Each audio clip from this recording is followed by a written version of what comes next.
Gerakan Lon tolak buat video dukung Mualim, relawan Bustami ngaku diancam tembak mati.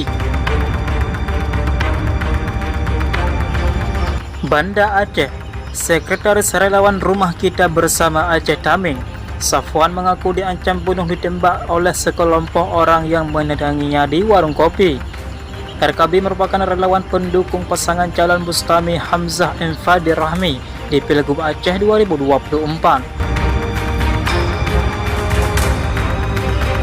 Ancaman itu diterima Safwan karena dia menolak membuat video alih dukungan kepada paslon Mualim, pasangan Muzakir Manaf Fadullah.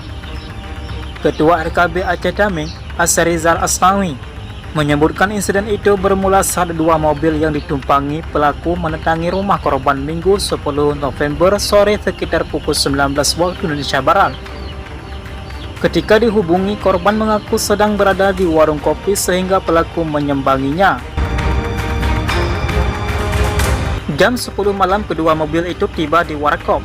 Mereka turun dan memaksa Pak Safwan membuat video mendukung Mualim, kata Asrizal kepada Detik Sumut Senin 11 November 2024. Asrizal menyebut permintaan untuk membuat video alih dukungan itu ditolak oleh Safwan karena sudah mendukung pasangan calon Bustami Hamzah M. Fadir Rahmi sehingga membuat pelaku berang.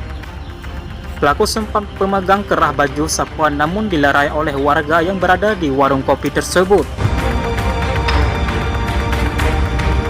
Dia mau dipukul tapi dipisah oleh warga. Pelaku kemudian mengancam dalam bahasa Aceh dengan bahasa "ku tembak sampai mati kau", kilas Asrizal. Asrizal menyebutkan, pasca kejadian pihaknya sudah melaporkan kasus itu ke RKB Pusat di Banda Aceh.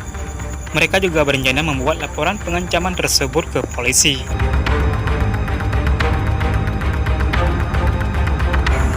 Jadi mereka yang datang dua mobil tapi yang beraksi satu orang.